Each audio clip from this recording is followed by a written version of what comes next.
So in Unit 2, the first part, we have already seen about the greatness of Maratha soldier, that is Maratha Chhatrapati Shivaji. How generous he was, ఎంత ఔదార్యం అతను చూపించాడు అది మనం చూసాం. Next we have seen the greatness of Hyderabad. మనకి హైదరాబాదు గొప్పతనం ఏమిటి, మన పాతకాలంలో ఎట్లా ఉండేది. Because these are the things we should know. Because whenever we talk about ourselves, we should not talk about yourself. You have to talk about your grandmother, grandfather. వాళ్ళ నుంచి మీ తాలూకా గుర్తింపు వస్తుంది. ఫలానా వాడి తాలూకా మనవడివా అని ప్రజలు గుర్తుపడతారు. ఆ గుర్తింపు మన పాస్ట్ హిస్టరీ నుంచి వస్తుంది. It is from our past history that we are being recognised. So we are to learn about our past. So two things we learn about our Shivaji Maharaj, and we have learnt about our bazaars of Hyderabad. And let us not dispute, మనలకు రాజులు లేరా మనకి అంటే మనకి రాజులు ఉన్నారు. Recently Satakarni అని గౌతమిపుత్ర శాతకర్ణి గురించి మన బాలయ్య గారు సినిమా తీస్తున్నారంటే తీసడం వచ్చి రిలీజ్ అయిపోతుంది వచ్చే నెల ఇంకో వారంలోను. So what is that Gautamiputra Satakarni? It is nothing but your kings. This Telangana or Andhra kings, they are. Bobbili Rajulu, Pallat Rajulu. When you talk about this Pallat Rajulu or Bobbili Rajulu, really you feel something proud. And again, about your past poets, మన పాత కవులు నన్నయ్య తిక్కన ఎర్రా ప్రగడ గురించి చదువుకుంటాం. అతను భారతాన్ని తెనిగింప చేశారంటే తెలుగులో రాశారు అని చెప్పుకుంటాం మనం. రామాయణం రాసిన అతని గురించి చెప్పుకుంటాం. భగవద్గీత రాసిన అతని గురించి చెప్పుకుంటాం తెలుగులోను. భాగవతం రాసిన అతని గురించి చెప్పుకుంటాం. పోతన గురించి చెప్పుకుంటాం. శ్రీనాథుడి గురించి చెప్పుకుంటాం. వేమన గారి గురించి చెప్పుకుంటాం. Why all these things? Because those made history. వాళ్ళు మనకు ఒక ఇతిహాసం ఇచ్చి వెళ్ళిపోయారు. ఆ ఇతిహాసం మనం చెప్పుకుంటే మనకు గర్వకారణం. So now what we are going to read, it is about our own music and our own musician. Who is that? Tyagaraja. ఇతను ఒక్కరి గురించే మనం చదువుకోవాలా, మరి ఎవరు లేరా? Recently one great personality, maestro in Carnatic music, Balamuralikrishna, recently అతను పోయాడు. కానీ అతను కూడా అంత చక్కగా పాడే అతనే. అంటే కర్ణాటక మ్యూజిక్ పాడాలి అంటే వాళ్ళు. ఇంకా వీణా వాద్యం చేసేవాడిని కూడా ఒకతను, చిట్టిబాబు అని. రియల్లీ ఇఫ్ యూ ఎప్పుడైనా మనకు కానీ ఆ క్యాసెట్లు కానీ సీడీలు కానీ దొరికితే చిట్టిబాబు వీణ వినండి. అంటే ఇప్పుడు వచ్చిన ఈ వెస్ట్రన్ మ్యూజిక్ తర్వాత ఈ సినిమా సాంగ్ ఇవన్నీ మనం మర్చిపోతాం. అంత చక్కగా ఉంటుంది ఆ మ్యూజిక్. వయలిన్లోను చాలా కాలం ముందు ద్వారం వెంకటేశ్వర నాయుడు గారని ఉండేవారు. అతని కళ్ళు ఉండేవి కావు. అతను వయలిన్ వాయించేవాడు. గొప్పతనం ఏంటా, ఒకసారి వయలిన్ వాయిస్తూ ఉంటే 2 నాగుపాములు వచ్చాడు సభలోకి. మిగతా ఎవరికి అర్థం కాలేదు నాగుపాములు వచ్చాయని. ఇతను వాయిస్తున్న ఇతనికే అర్థమైంది నాగుపాములు వచ్చే నా ఎదురుకుండా నిలబడ్డాయి అని. అప్పుడు మళ్ళా ఇంకొక రాగం అతను వాయిస్తే ఆ పాములు అలా వెళ్ళిపోయాయి ఎవరిని ఏమనకుండా. అంటే what I want to say is, సంగీతంలో అంత గొప్పతనం ఉన్నది, అంత మ్యాజిక్ పవర్ ఉన్నది సంగీతంలో. కాబట్టి మన సంగీతజ్ఞుల గురించి మనం తెలుసుకోవాలి. ఘంటసాల వెంకటేశ్వరరావు. ఎవరండి ఘంటసాల వెంకటేశ్వరరావు గారు అంటే, మీరు పాత సినిమా పాటలు అన్నీ వింటే అందులో అతనే ఉంటాడు. మాధవపెద్ది సత్యం, పిఠాపురం నాగేశ్వరరావు గారు, రైట్, పిబి శ్రీనివాసరావు గారు, వీళ్ళందరూ కూడా వీళ్ళందరూ పాటలు పాడేవాళ్ళే. ఇప్పుడు మన బాలసుబ్రహ్మణ్యం గారు, తర్వాత చాలామంది వస్తున్నారు కొత్త గాయకులు కూడా. వాళ్ళందరికీ కూడా సరస్వతి కటాక్షం ఉందని చెప్పుకోవాలంటే సరస్వతి పుత్రులే వాళ్ళు. సరస్వతి ఆశీర్వదించి పంపించింది. Why I'm telling very specifically is our Tyagaraja is also a Saraswati పుత్రుడు. He is a musician from there, divine musician, right? That all the things we will learn later, but why specifically we are reading this reading Tyagaraja ఎలా చదువుకుంటున్నాం అంటే అతని bio picture చదువుకుంటున్నాం, అతని biography అనేది మనం చదువుకుంటున్నాం, బయో స్కెచ్ అనేది మనం చూస్తున్నాం. అంటే ఏంటి, అది కూడా ఒక విధమైనటువంటి రాతలో ఒక విధానమే. కథలు చెప్పడం, కథలు రాయడం, పోయిటరీ రాయడం, ప్రోజ్ రాయడం, ఎస్సే రాయడం, లెటర్ రాయడం, చిట్టు రాయడం, వచ్చిన నోట్ రాయడం, డైలాగులు రాయడం, కాన్వర్జేషన్ రాయడం, ఇవన్నీ కూడా రాతలో ఉన్న కళలు.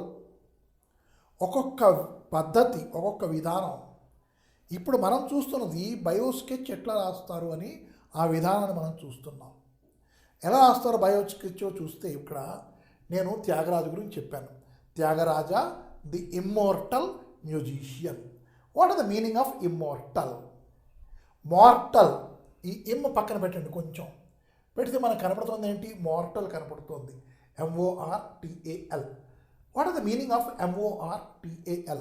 మార్టల్ ఈజ్ మృత్యువు గలది, అంటే చావు గలది అని. అంటే ప్రతిదీ పుట్టినది గిట్టుతుంది అంటారు, అంటే పుట్టింది చచ్చిపోతుంది అని. దేనికైతే పుట్టడం లేదు దానికి గిట్టడం లేదు, చావడం లేదు. అంటే మనుషులు కానీ, అంటే ఎవ్రీ ప్రాణి, లివింగ్ క్రియేచర్స్, మనకి లివింగ్స్ నాన్ లివింగ్స్ చెప్పుకుంటారు బయాలజీలోను. లివింగ్స్లోను it is having the birth, growth and lastly ultimately death. Non living things they don't have the birth, they don't have the growth, they don't have the death. So living creature అంటే దానికి మరణం తప్పదు, ఉండాలి. Very good, బాగుంది. అయితే ఇతను immortal లాగా అయ్యాడు, ఇప్పటికీ ఉన్నాడా? Immortal means the opposite of that. In our earlier lessons మనం ఆపోజిట్ నేర్చుకున్నాం. Dark, bright, day, night, good, bad, ఇవన్నీ చదువుకున్నాం. What are these? These are the adjectives, but they are the opposite each other కదా. అవి నేర్చుకున్నప్పుడు ఇక్కడ కొన్ని పదాలకి, కొన్ని యాడ్జెక్టివ్స్కి ముందున కొన్ని అక్షరాలు తగిలిస్తే అవి ఆటోమేటిక్గానవి మనకి ఆపోజిట్లు తయారవుతాయి. ఇది తెలుగులో కూడా ఉన్నది, తెలుగులో కూడా ఉన్నది. కొన్ని పదాలకి అవే ఆపోజిట్ పదాలు వేరే ఉంటాయి. సుఖం, దుఃఖం, ఆనందం, దుఃఖం. అంటే ఈ ఆనందానికి దుఃఖానికి రెండు పదాలు వేరే వేరే ఉన్నాయి. అలా కాకుండా కొన్నిటికి మనం ఒక ప్రిఫిక్స్ తగిలించుకుంటాం, UN అన్ అని ఇంగ్లీష్లో, అలాగే MIS మిస్ అని, అలాగే IM ఇమ్ అని, అలాగే IL ఇల్ అని, IR ఇర్, DIS డిస్, ఇవన్నీ మనం ముందు తగిలిస్తాం. తగిలిస్తే వాటి తాలూకు ఆపోజిట్లు అవుతాయి. Like, unlike, like, dislike. Fortune, misfortune, mis తగిలించాం అక్కడ. ఫార్చ్యూన్కి మిస్ఫార్చ్యూన్, మిస్ తగిలించాం. అలాగే ఇకపోతే మార్టల్, ఇమ్మోర్టల్. ఇంపార్టెంట్ అది ఆపోజిట్ కాదు, అయ్యం తగిలినా సరే. పార్టెంట్ ఇంపార్టెంట్ సార్ కాదు, ఇంపార్టెంట్ అన్నది ముఖ్యమైనది అని, రైట్. పార్టెంట్ may not be, it is not a ముఖ్యమైనది కాదు, దానికి అయ్యం తగిలించాం. మోరల్, ఇమ్మోరల్, మార్టల్, ఇమ్మోర్టల్ అని మనం చెప్పుకుంటాం. అంటే ఐఎం, ఇమ్ అనే రెండు అక్షరాలు మనం మోర్టల్ అనే పదానికి తగిలించి దాని తాలూకా ఆపోజిట్ తయారు చేశాం. లైక్కి UN తగిలించి అన్లైక్ చేశాం. ఏపియర్కి డిస్ తగిలించి డిస్ఏపియర్ చేశాం. టేక్కి మిస్ తగిలించి మిస్టేక్ చేశాం. ఇలాగ మనం ఆపోజిట్లు తయారు చేసుకుంటాం. అది మనకి టైటిల్లోనే మనకి ఇక్కడ వచ్చేసింది, immortal. What are the meaning of this immortal? దేనికైతే మరణం లేదో, అంటే ఈ మ్యూజిషియన్కి మరణం లేదా? లేదు. ఎందుకు అంటే నేటికి 300 ఏళ్ల క్రితం అతను బతికి ఉండేవాడు. అతను పాటలు రాశాడు, బాణీలు కట్టాడు, రైట్. అతను ఇప్పుడు లేడు, కానీ అతను కంపోజ్ చేసిన విధంగానే వాళ్ళకు కూడా ప్రజలు పాటలు పాడతారు, Carnatic music. So he is the immortal musician who Tyagaraja. Why we are greatly talking about Tyagaraja? Because he is a Telugu man, Telugu speaking man, right? ఆ బయోస్కెచ్ చదువుకుంటున్నాం కదా, మొట్టమొదటి అతను ఎవరి గురించి చదువుకుంటున్నాం, అతని పేరేమిటి, బయోస్కెచ్లు రాయాల్సిన మొట్టమొదటి పేరు. We are reading about Tyagaraja. Who is he? He is an immortal musician. తర్వాత ఎప్పుడు పుట్టాడు? Born on 4th May 1767. That is the date of birth. పేరు, డేట్ ఆఫ్ బర్త్. తర్వాత ఏంటి? ఎక్కడ పుట్టాడు? పుట్టింది ఇక్కడ తిరువారూరు. ఈ తిరువారూరు ఎక్కడిది? తాంజావూరు డిస్ట్రిక్ట్. తాంజావూరు డిస్ట్రిక్ట్ ఇప్పుడు మనం అనుకుంటున్నాం దాన్ని టాంజోర్ అని వాళ్ళు ఇంగ్లీష్ వాళ్ళు. టాంజోర్ డిస్ట్రిక్ట్లోనూ మ్యూజిక్కి ఒక మూల సింహాసనం ఉందన్నమాట, సంస్థాపం. టాంజోర్ డిస్ట్రిక్ట్ దాంట్లోనూ చాలామంది మ్యూజిషియన్లు, అంటే చాలామంది సంగీతకారులు అక్కడ నేర్చుకుని, అక్కడ యూనివర్సిటీలు నేర్చుకుని బయటకు వచ్చిన వాళ్ళే చాలామంది. Why it is established there? Because of the birth of this gentleman, that is our Tyagaraja. అది తిరువారూరులో పుట్టాడు, తాంజావూరు డిస్ట్రిక్టు, తమిళనాడు స్టేట్. ఇప్పుడు Tamil Nadu. Earlier it was called as Madras. మద్రాస్లోంచి ఆంధ్ర స్టేట్ మనకు విడబడింది. కొంత అక్కడ ఒరిస్సా నుంచి కొంచెం, ఇక్కడ ఆంధ్ర నుంచి కొంచెం తీసుకొని మనం తమిళనాడు నుంచి తీసుకొని ఆంధ్ర స్టేట్ ఏర్పడింది. అంతకుముందు ఏంటి? అంతకుముందు కళాకారులకి ఒక ఇల్లులాగా ఉండేది మద్రాసు. అక్కడే సినిమాలు తీసేవారు, అక్కడే సంగీతం, అక్కడే నేర్చుకోవడం, డ్యాన్సు అన్నీ అక్కడే ఉండేది. ఈవెన్ మన కూచిపూడి చిన్న సత్యం గారు, పెద్ద సత్యం గారు వీళ్ళందరూ కూడా అక్కడ నుంచే వాళ్ళ తాలూకా ఆర్ట్ని పెద్దగా చేశారు. అంటే ఇక్కడ భరతనాట్యం నేర్చుకున్నా, కూచిపూడి నేర్చుకున్నా సరే అక్కడికి వెళ్తేనే వాళ్ళకి ఒక గుర్తింపు లాంటిది వచ్చేది. మద్రాసు, దాన్ని మద్రాసు స్టేట్ అనేవారు. ఇప్పుడు మద్రాసు ఒక పట్టణం పేరు అయిపోయి దాన్ని తమిళనాడు అన్నారు, because they speak Tamil. So we are not talking about what they speak and what is the state, but earlier what it was called, that we should understand. Earlier it was Madras. అక్కడే మన తెలుగు వాళ్ళు కూడా చాలామంది పాటలు నేర్చుకోవడం, పాటలు పాడడం, పాటలతోనే ఉండడం, డ్యాన్సులు నేర్చుకోవడం, ఇవన్నీ అక్కడే ఉండేది. అంటే కళలకి ఒక పుట్టినిల్లు లాంటిది తమిళనాడు. కళలు ఎవరికైతే కళ ఉన్నది, ఏ కళ అయినా ఉంది అంటే వాళ్ళకి ఆదరించి వాళ్ళనేమొచ్చి ప్రజ్ఞావంతులుగా చేయడం అనేది మద్రాసులోనే మొదలైంది. అయితే మనకి లేదా? మనకు కూడా ఉండేదండి. మనకి హైదరాబాద్ సంస్థానంలో కూడాను కవులకి, గాయకులకి, తర్వాత డ్యాన్సర్స్కి, వీళ్ళందరికీ కూడాను ఇది ఉండేది. అలాగే విజయవాడ, అలాగే విజయనగరం, ఎక్కడెక్కడైతే చిన్న చిన్న రాజులు ఉన్నారో రాజులందరికీ కూడాను కళల్ని పోషించడం ఒక పెద్ద పనిగా ఉండేది. అది మన పాస్ట్ హిస్టరీ. ఎందుకు చెప్తున్నానంటే ఇక్కడ కూడాను అలాంటి ఒక ఇది వస్తుంది మనకి. అంటే రాజుగారి దగ్గర కొలువులో ఉండడానికి త్యాగరాజు గారిని పిలుస్తారు, ఇతను వెళ్ళడు. రాజుగారి దగ్గరికి వెళ్ళడం ఎందుకు, ఉండడం ఎందుకు అంటే అప్పట్లో రాజుల తాలూకా పని అది, రైట్? తర్వాత సంగతి ఏంటి మనం తెలుసుకున్నాం? డేట్ ఆఫ్ బర్త్, ఎక్కడ పుట్టాడో తెలుసుకున్నాం. తర్వాత వాళ్ళ మదర్ వాళ్ళు, ఫాదర్ వాళ్ళు. ఫాదర్ ఈజ్ రామబ్రహ్మం గారు, mother is Seethamma. Now from where did he get this inclination for music నేర్చుకోవడం, మ్యూజిక్ పాడడం అనేది ఎక్కడి నుంచి అబ్బింది, అతనికి అలవడింది, ఎక్కడ పట్టుబడింది అంటే ఇంట్లోంచే. మనం ఎవరైనా ఎక్కడికైనా బయటికి వెళ్ళి మన వ్యవహారం చూసిన తర్వాత ప్రజలు అడుగుతారేంటి, బాబు మీ నాన్న ఎవరురా అంటే ఏమిటి, వాడికి మనం నచ్చలేదు అనమాట, మనం వ్యవహారం నచ్చలేదు. ఇంకొంతమంది గట్టిగా అడుగుతారు, ఎవడు బాబు ఎవడరా నీకు అని అడుగుతారు. లేదు అంటే బాబు మీ తల్లిదండ్రుల వాళ్ళు అంటారు. మీ తల్లిదండ్రులు ఎవళ్ళు అంటే అర్థం ఏంటి, మన వ్యవహారం చాలా బాగుంది, అతను గౌరవంగా అడిగాడు అని. Why I'm telling this is your behaviour may get appraisal to your mother and father, to your parents, or they may denounce your parents. అదే నీ బాబు ఎవడరా అని అడిగితే మనకి ఎంత అనుమానంగా ఉంటుంది. నీ బాబు ఎవడరా ఎందుకు అడిగాడు వాడు, మన వ్యవహారం అంత బాగులేదనమాట. So let us not go into that. Let us give a respect to our father and mother. Now why are we reading about mother and father of Tyagaraja? Because he is Tyagaraja. He is immortal musician. And so ultimately ఆ రామబ్రహ్మం గారి గురించి సీతమ్మ గారి గురించి అందరూ తెలుసుకుంటున్నారు. If the son doesn't have any fame, ఈ son ఇతనికి త్యాగరాజు గారికి ఏం పేరు లేదనుకోండి, అతను సంగీతంలో ఏమీ కాడనుకోండి, మనం రామబ్రహ్మం గారి గురించి సీతమ్మ గారి గురించి చెప్పుకుంటామా?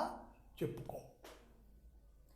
Means it is in our hands whether we bring pride to our parents or not. అది మనకి ఈ లెసన్ తెలుస్తుంది. రామబ్రహ్మం గారు త్యాగరాజు వలన ప్రపంచానికి తెలిసాడు, సీతమ్మ గారు త్యాగరాజు వలన ప్రపంచానికి తెలిసాడు. అంటే ఎంత గొప్ప జన్మో చూడండి ఒకసారి. Now second we have scene about his mother and father. And from where did he get the art of singing is through his mother. వాళ్ళ మదర్ నుంచే అది గ్రహించాడు. అంటే ఆ మదర్ ఎక్కడైనా నేర్చుకున్నారా అంటే అబే ఆమె తిరగలతో పిండి తిప్పుతూనో, పిండి ఆడుతూనో, లేదా అంటే ధాన్యం దంపుతూనో, లేదా కవ్వంతో మజ్జిగ చిలుకుతూనో, లేకపోతే ఆవుకు పాలు పితుకుతూనో ఏదో ఒక పని డైలీ రొటీన్ పని చేసుకుంటూ ఆమె పాడుకుంటూ వెళ్తూ ఉండేది. ఆ పాడుకుంటూ వెళ్తున్న పాటల్లోంచి ఉన్న మధురత్నాన్ని తీసుకొని ఇతను కూడా పాడటం మొదలెట్టేవాడు. ఇతను కూడా పాడటం మొదలెట్టిన తర్వాత వాళ్ళ ఫాదర్ చూశాడు, అరే మన కుర్రాడికి మ్యూజిక్లో కొంచెం ఇంట్రెస్ట్ ఉన్నది కాబట్టి మ్యూజిక్కే నేర్పిద్దాం, మ్యూజిక్లో ఇంట్రెస్ట్ ఉన్నది మ్యూజిక్కే నేర్పిద్దాం అని రామబ్రహ్మం గారు డెసిషన్ తీసుకున్నారు. Here what happens, if the father is interested, you should become a lawyer, you have to become a lawyer whether you like or not. If your father wants that you should become a CA, you have to become a CA, no doubt. If your father wants you an engineer, you have to become an engineer. They don't question us in what I am interested. They put it, yes, you should become an engineer, you should become a doctor, you should become a doctor. Right? In those days, my son is singing, humming, not even singing, humming. What is the difference between singing and humming is, singing full length part chakka paadam. Humming ante ఇది humming. ఆ హమ్మింగ్లోనే అతనికి interest చూసుకొని అతను ఏం చేశాడు, ఒక గురువు గారి దగ్గర చేరించాడు. ఆ గురువుగారు కర్ణాటక సంగీతంలో చాలా ఉద్దండ పండితుడు. అతను రాజుగారి దగ్గర రాజ విద్వాంసుడిగా ఉండేవాడు. కోర్టులోను దర్బార్లోను దర్బార్ విద్వాంసుడిగా ఉండేవాడు. అతని పేరు సొంటి వెంకటరామయ్య గారు. సొంటి వెంకటరామయ్య గారు మంచి పాటలు పాడతాడు కాబట్టి అతని దగ్గర ఇతన్ని శిష్యరకంగా చేశాడు. So that is how Tyagaraja got complete inclination towards music. Music అలాగా అతని జీవితంలో అద్దుకుంది. రైట్? అయితే మనం ఈ మ్యూజిక్ గురించి చెప్పుకున్నప్పుడు ఈ మ్యూజిక్ మనకి ఇండియాలో ఉన్న మ్యూజిక్ దీన్ని ఈస్టర్న్ మ్యూజిక్ అంటారు మంది. తర్వాత యూరోప్లోనూ అక్కడ ఉన్నది దాన్ని వెస్ట్రన్ మ్యూజిక్ అంటారు. అయితే ఈ రెండిట్లో కూడా మ్యూజిక్లోనూ ఉండవలసిన నోట్సే, the notes are same. Right? మనం దీన్ని ఏమనుకుంటాం, రాగం తానం పల్లవి అనుకుంటాం.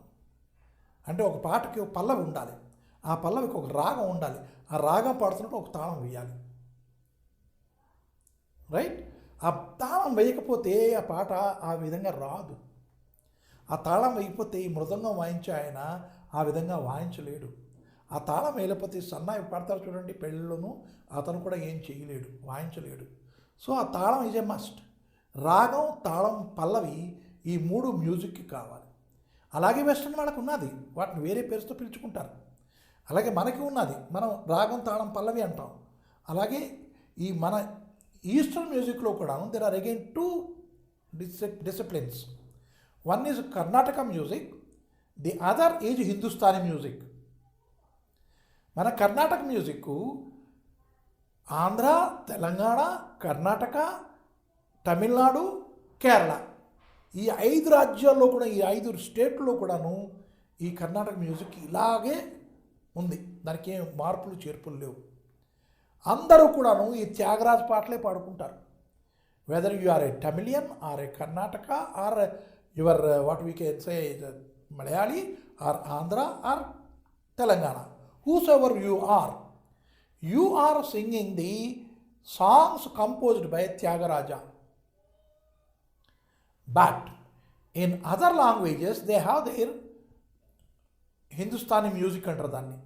ఆ హిందుస్థానీ మ్యూజిక్లను చాలామంది అంటే లక్నో నుంచి, తర్వాత మనకి అలహాబాద్ నుంచి, అలాగే చాలా ఊళ్ళ నుంచి వాళ్ళు రిప్రజెంట్ చేశారు. ఆ రిప్రజెంటేషన్ మీద వాళ్ళ తలక సంగీతంలోనూ కొంచెం డిఫరెన్స్ వస్తూ ఉంటుంది. ఐఎమ్ నాట్ అంటే అంత లోతుగా నాకు తెలీదు, ఆ రిప్రజెంటేషన్ అలా వస్తూ ఉంటుంది. దాన్ని హిందుస్థానీ మ్యూజిక్ అన్నారు. అయితే ఈ మధ్యన కలకటా వాళ్ళు Bengalis they have formed their own style of music that is called Ravindra సంగీతం. రవీంద్ర సంగీత్ వాళ్ళు మొదలెట్టుకున్నారు. అలాగే దీని మీద ఆధారపడి ఉంది ఒడిస్సా వాళ్ళు కూడా వాళ్ళ తలకాది, మణిపురి వాళ్ళ మణిపురి మ్యూజిక్, ఇలాగ they have got their own state level musics they have. కానీ మన సంగీతంకి వచ్చేసరికి, కర్ణాటక సంగీతం వచ్చేసరికి in all these 5 states it is same. And there are 3 greatest musicians. ఈ కర్ణాటక మ్యూజిక్లోను గ్రేటెస్ట్ 3 కంపోజర్స్ ఆర్ దేర్. వాగ్గేయకారులు అంటారు వాళ్ళని. వాట్ ఆర్ దీస్ వాగ్గేయకారులు? వాళ్ళు పాటలకి మాటలు జోడిస్తారు. మాటలు జోడించి ఆ మాట అక్కడ ఎలా పలకాలో, ఏ రాగంతో, ఏ తాళంలో, ఏ లయలో పాడాలో అతను చెప్తాడు. అది వాగ్గేయకారు తొలక గొప్పతనం. చూసారా ఎన్నున్నాయానో. ఇవాళ రేపు మనం సంగీతం మ్యూజిక్ డైరెక్టర్ అంటాం. మ్యూజిక్ డైరెక్టర్ అంటే ఏంటి? He will be composing a song and written by somebody else. ఒక అతను రాస్తే ఆ రాసిన మాటలు పట్టుకొచ్చుకొని ఆ మాటలు ఎలా పలకాలి, ఆ లయలోను, ఆ తాళంలోను, ఆ దీంట్లోనూ అతను కంపోజ్ చేస్తాడు, కంపోజర్. అప్పట్లో 3 who are they? First of all Tyagaraja, Shyama Shastri గారు, 3 అవర్ ముత్తుస్వామి దీక్షితార్, ముగ్గురు. ఈ ముగ్గురు కూడాను పాటలు రాసి వాటిని కంపోజ్ చేసేవారు. అంటే ఎలా పాడాలో ఆ విధానం ఏమిటో కూడాను ఒక బాణీలు రాయడం అంటారు దాన్ని, బాణీ కూడా రాసేవారు. అయితే ఈ సంగీతం మీద ఇంకా ఎన్ని కళ్ళు ఆధారపడి ఉండేవి అంటే, మన వీధి నాటకాలు కూడా సంగీతం మీదే. పద్యాలు చక్కగా రాగం అంటే శ్రీకృష్ణుడు స్టేజ్ మీదకి వస్తే ఎదురుకుండా ఉన్న హార్మోనిస్ట్ చెప్పేవాడు, మోహన్ రాగం ఓదండి సార్ అని చెప్పి పద్యం చదివేవాడు. అంటే మోహన రాగం, రాగం పేరు కళ్యాణి రాగం. చూస్తున్నారా? అంటే ఆ రాగాలు, ఆ రాగాలకి లయలు తగ్గినటువంటి తాళం మీద ఆ పాటలు పెట్టుకోవడం అన్నమాట. హంసధ్వని రాగం, ఇలాగ రాగాలు, ఎన్నో రాగాలు, గీతాలన్నీ రాసి దాన్ని కంపోజ్ చేయడం. అంత స్టేజ్కి అతను ఎదిగాడు. ఎవరు? మన త్యాగరాజు గారు. One of the 3 greatest Carnatic music composers. A stage నుంచి? చాలా చిన్న స్టేజ్ నుంచి. వాళ్ళ ఫాదరు రామబ్రహ్మం గారు ఇతన్ని సంగీతం నేర్చుకుని పంపిస్తే he has done that great thing. Why we are reading about him? Yes, we should learn the history or biography of a certain greatest personality. Maybe we may be influenced by that. మన మీద ఏవైనా కొంచెం ప్రభావం చూపించవచ్చును. ఎందుకంటే మన అందరిలోనూ సంగీతం ఉంది. సంగీతం ఎక్కడో దూరం లేదు, మన అందరిలోనూ ఉంది. ఎప్పుడో ఒకప్పుడు ఎక్కడో అక్కడ మనం చిన్న హమ్మింగ్ చేస్తూ ఉంటాం. బాత్రూంలో సంగీతం పాడడం కూడా మనకి మామూలే, బాత్రూమ్ మ్యూజిక్ అంటాం మనం దాన్ని, right? So let us see about the greatest personality here, Tyagaraja.